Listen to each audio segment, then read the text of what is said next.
നമസ്കാരം. മലയാളി വാർത്ത ഇൻസൈഡിലേക്ക് സ്വാഗതം. കേരളത്തിലെ ഏറ്റവും വലിയ ക്രിമിനൽ കൊടുംകുറ്റവാളിയായ ഗോവിന്ദച്ചാമിയെ പാർപ്പിച്ചിരുന്ന അതിസുരക്ഷാ ജയിൽ എന്നൊക്കെ കേൾക്കുമ്പോൾ നമുക്ക് പോലും ഒരു ഭയം ഉള്ളിൽ തോന്നുക സ്വാഭാവികം. എന്നാൽ കേരളത്തെ നടുക്കുന്നത് ഇപ്പോൾ മറ്റൊരു ദൃശ്യമാണ്. മാതൃഭൂമി ന്യൂസ് പുറത്തുവിട്ടിരിക്കുന്ന ഗോവിന്ദച്ചാമി കിടന്ന ആ സെല്ലിൻ്റെ ദൃശ്യങ്ങൾ. അഴികൾ മുറിച്ചു മാറ്റിയ നിലയിലുള്ള സെല്ലിൻ്റെ ചിത്രമാണ് ഇപ്പോൾ പുറത്തു വന്നിരിക്കുന്നത്. നമ്മുടെ നാട്ടിലെ നാട്ടുമ്പുറങ്ങളിൽ പട്ടിക്കൂട് ചെറിയ കമ്പി വളച്ചുണ്ടാക്കാറുണ്ട്. അതിന് സമാനമാണ് ഈ അതിസുരക്ഷാ സെല്ല്. ഇത്തരമൊരു സെല്ലിലാണല്ലോ ഒരു കൊടും കുറ്റവാളിയെ പാർപ്പിച്ചിരുന്നത് എന്നോർക്കുമ്പോഴാണ് നമ്മുടെ സിസ്റ്റം എത്രമാത്രം മേന്മയേറിയതായിരുന്നു എന്ന് ചിന്തിച്ചു പോകുന്നത്. എന്തായാലും പിണറായി വിജയൻ്റെ സിസ്റ്റം കൊള്ളാം. സെല്ലിൻ്റെ താഴ്ഭാഗത്തെ കമ്പികളാണ് ഗോവിന്ദച്ചാമി രക്ഷപ്പെടാനായി മുറിച്ചു മാറ്റിയത്. ഇത് മുറിച്ചു മാറ്റാൻ നമ്മുടെ PV അൻവർ പറഞ്ഞതുപോലെ 1000 ഹൗസ് ബ്ലേഡൊന്നും വേണ്ട, ചുമ്മാ കടിച്ച് പറിച്ചെടുത്താൽ മതി.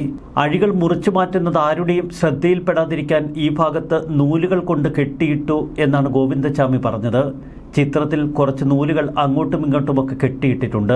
ഉപ്പ് ശേഖരിച്ച് സെല്ലിലെ കമ്പികൾ ദ്രവിപ്പിച്ചുവെന്നും അതിന് 6 മാസത്തോളം സമയം വേണ്ടിവന്നു എന്നൊക്കെയാണ് ഇന്നലെ നമ്മൾ മാധ്യമങ്ങളിലൂടെ അറിഞ്ഞത്. സെല്ലിൻ്റെ താഴ്ഭാഗത്തെ കമ്പികളാണ് ഗോവിന്ദച്ചാമി മുറിച്ചത്. അതും സെല്ലിൽ കിടന്ന് മൂടിപ്പൊതച്ച് ഒരു കൈ മാത്രം പുറത്തേക്കിട്ട് സെല്ലിൻ്റെ താഴെ ഭാഗത്തുള്ള കമ്പികൾ മുറിച്ചു. പുറത്തു വന്ന ചിത്രത്തിൽ ഏകദേശം 5 ഭാഗത്ത് കമ്പികൾ മുറിച്ചതായി കാണാം. എന്നാൽ ഈ കമ്പി മുറിക്കാൻ വലിയ പെടാപ്പാടൊന്നും വേണ്ട. ഇപ്പോൾ തന്നെ കമ്പി തുരുമ്പെടുത്താകെ ദ്രവിച്ചിരിക്കുന്ന അവസ്ഥയിലാണ്. ആഞ്ഞൊന്ന് തള്ളിയാൽ ഗോവിന്ദച്ചാമിക്ക് ഭാഗ്യമുണ്ടായാൽ ഈ കമ്പി അത്രയും തെറിച്ച് പുറത്തേക്ക് പോയേനെ. ജയിൽ ജീവനക്കാരൊക്കെ മുഴുവൻ സമയവും ഫോണിലാണ് എന്ന് ഗോവിന്ദച്ചാമി മൊഴി കൊടുത്തു. അതുകൊണ്ട് തന്നെ അവിടെ എന്ത് നടന്നാലും അവർ ശ്രദ്ധിക്കാറില്ല. തടവുകാരൊക്കെ സ്ഥിരം അങ്ങോട്ടും ഇങ്ങോട്ടും വലിയ സംഘർഷത്തിൽ ഏർപ്പെടാറുണ്ട്. അതൊന്നും ജയിൽ ഉദ്യോഗസ്ഥർക്ക് വലിയ വിഷയമല്ല. ദിവസങ്ങളെടുത്ത് ഈ സെല്ലിൻ്റെ കമ്പികളുടെ ഇത്ര ഭാഗം മുറിച്ചു മാറ്റിയിട്ടും ജയിൽ ജീവനക്കാർ ആരും കണ്ടില്ല എന്നത് ശരിക്കും അമ്പരപ്പിക്കും. ഗോവിന്ദച്ചാമി മുറിച്ചു മാറ്റിയത് പിണറായി വിജയന്റെ സിസ്റ്റം തന്നെയാണ്. അതാണിപ്പോൾ പിണറായി വിജയന് ഏറെ കുരുക്കായിരിക്കുന്നത്. സംഗതി അച്യുതാനന്ദനെ കുറിച്ചുള്ള വാർത്തകൾക്കൊരു കടിഞ്ഞാണിടാനായിരുന്നു ചിലർ ശ്രമിച്ചതെങ്കിലും ഇപ്പോൾ പാർട്ടിയുടെയും സംസ്ഥാന ഭരണകൂടത്തിന്റെയും ഒക്കെ സിസ്റ്റം അടിമുടി വീണിരിക്കുകയാണ്. സിസ്റ്റത്തിൽ എവിടെയാണ് തകരാർ എന്ന് ചോദിച്ചിരുന്ന MV ഗോവിന്ദന് മുന്നിൽ തകരാറുകളേ ഉള്ളൂ. അതാണ് ഗോവിന്ദൻ പറഞ്ഞത് സുരക്ഷാ വീഴ്ച സംഭവിച്ചു ശരിയാണെന്ന്. P. ജയരാജൻ പറഞ്ഞത് പഹൽഗാമിന് സമാനമായ സുരക്ഷാ വീഴ്ചയെന്ന്. പലവിധത്തിലാണ് ഇത് പാർട്ടിയെ ബാധിച്ചിരിക്കുന്നത്. ഒന്നാമത് പാർട്ടി ജയിൽ എന്നറിയപ്പെടുന്ന കേരളത്തിൻ്റെ K ജയിൽ അഥവാ കണ്ണൂർ ജയിൽ. ഈ ജയിൽ പാർട്ടി ഗുണ്ടകളുടെ സ്വൈര്യ വിഹാര കേന്ദ്രമാണ്. അവിടെ ഈച്ച അനങ്ങണമെങ്കിൽ പാർട്ടി നേതാക്കൾ അനുവദിക്കണം. പാർട്ടി ഗുണ്ടകൾ ആ ജയിലിനുള്ളിൽ കിടന്ന് എന്തൊക്കെ അധോലോക പ്രവർത്തനങ്ങൾ നടത്തുന്നത് നമ്മൾ കണ്ടിട്ടുണ്ട്. കള്ളും കഞ്ചാവും ഒക്കെ സുലഭമാണ് എന്ന വാർത്തകൾ പൂർണ്ണമായി ഗോവിന്ദച്ചാമിയും ശരിവെക്കുന്നു. മട്ടൻ കറി കൊടുത്താൽ കഞ്ചാവ് കിട്ടുമെന്നാണ് ഗോവിന്ദച്ചാമി പറയുന്നത്. അതുകൊണ്ട് താൻ മട്ടൻ കറി കഴിക്കില്ല, മട്ടൻ കറി എങ്ങനെയെങ്കിലും സംഘടിപ്പിച്ച് കൊടുത്ത് കഞ്ചാവ് ഉപയോഗിക്കുകയാണ് പതിവ്. ഈ കൃത്യം നടത്തിയ അന്നും കഞ്ചാവ് ഉപയോഗിച്ചു എന്ന് ഗോവിന്ദച്ചാമി മൊഴി കൊടുത്തിരിക്കുന്നു. പിന്നെ ഗോവിന്ദച്ചാമിയുടെ യഥാർത്ഥ മൊഴികളല്ല ഇപ്പോൾ പുറത്തു വരുന്നത് എന്ന് വ്യക്തം. സെല്ലിൽ നിന്ന് പുറത്തിറങ്ങാൻ ആരൊക്കെ തന്നെ സഹായിച്ചു, കണ്ണൂരിലെ K ജയിലിൽ ആരൊക്കെയായിരുന്നു തൻ്റെ സുഹൃത്തുക്കൾ എന്നതിനെക്കുറിച്ച് ഗോവിന്ദച്ചാമി എന്തൊക്കെ വെളിപ്പെടുത്തലുകൾ നടത്തി എന്ന് പോലീസ് ഇപ്പോൾ ബോധപൂർവം പുറത്തുവിടുന്നില്ല.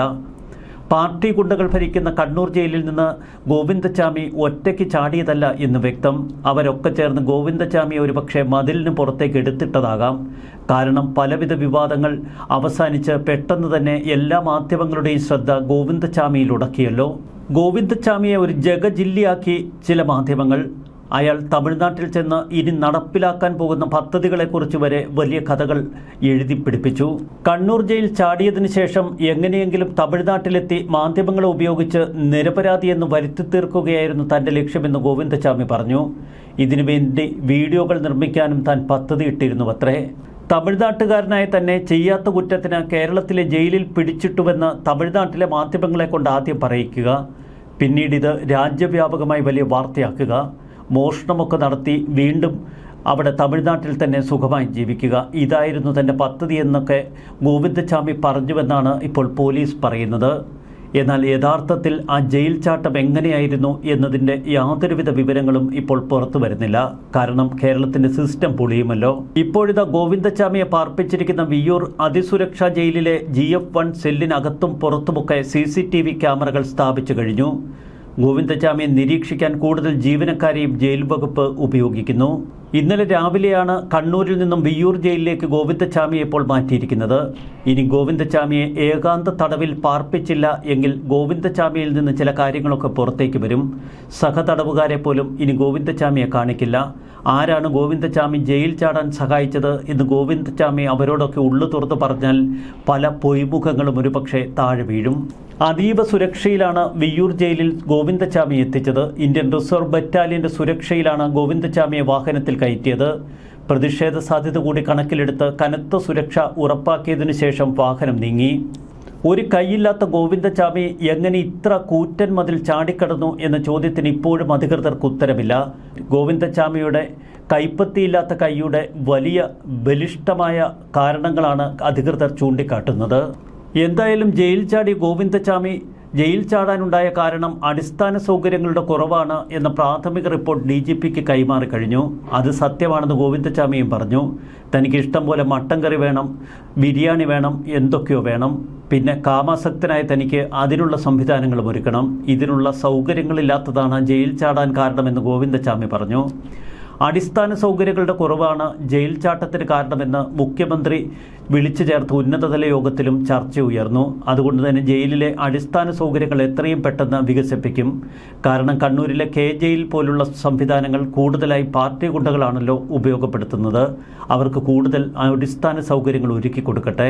ഉന്നതതല യോഗത്തിൽ മുഖ്യമന്ത്രി ചില വെളിപ്പെടുത്തലുകൾ കൂടി നടന്നു. കേരളത്തിൽ ഇപ്പോൾ കുറ്റവാളികൾ കൂടിക്കൊണ്ടിരിക്കുകയാണ്. സെല്ലുകളൊക്കെ കുറ്റവാളികളെ കൊണ്ട് കുമിഞ്ഞുകൂടി. അതുകൊണ്ട് കോട്ടയം, പത്തനംതിട്ട മേഖലയിൽ എവിടെയെങ്കിലും ഒരു സെൻട്രൽ ജയിൽ കൂടി അത്യാവശ്യമായി പണി കഴിപ്പിക്കണം. ജയിൽ ജീവനക്കാർ തുടർച്ചയായി ഒരേ സ്ഥലത്ത് തുടരുന്നത് കണക്കിലെടുത്ത് അതുമൂലമുണ്ടാകുന്ന പ്രശ്നങ്ങൾ ഒഴിവാക്കാൻ ഓരോ സ്ഥലത്തും 5 വർഷം പൂർത്തിയാക്കുന്നവരെ മറ്റിടങ്ങളിലേക്കൊക്കെ ഒന്ന് മാറ്റണം. ജയിലിനകത്ത് ഇന്റലിജൻസ് പ്രവർത്തനങ്ങൾ ശക്തിപ്പെടുത്താനും മുഖ്യമന്ത്രി വിളിച്ചു ചേർത്ത ഉന്നതതല യോഗത്തിൽ തീരുമാനമെടുത്തു. ശിക്ഷിക്കപ്പെട്ട കൊടുംക്രിമിനലുകളിൽ പലരെയും ഇപ്പോൾ അതീവ സുരക്ഷാ ജയിലിലാണ് പാർപ്പിക്കുന്നത്. കേരളത്തിന്റെ അതീവ സുരക്ഷാ ജയിലിന്റെ സ്ഥിതി കണ്ട് അന്തം വിട്ടു നിൽക്കുന്ന കേരളത്തോടാണ് മുഖ്യമന്ത്രി ഇക്കാര്യങ്ങൾ പറയുന്നത്. ഇത്തരക്കാർക്ക് അന്തർ സംസ്ഥാന ജയിൽ മാറ്റം കൂടി ആലോചിക്കുമെന്ന് മുഖ്യമന്ത്രി പറയുന്നു. അതാണത്ര നല്ലത്.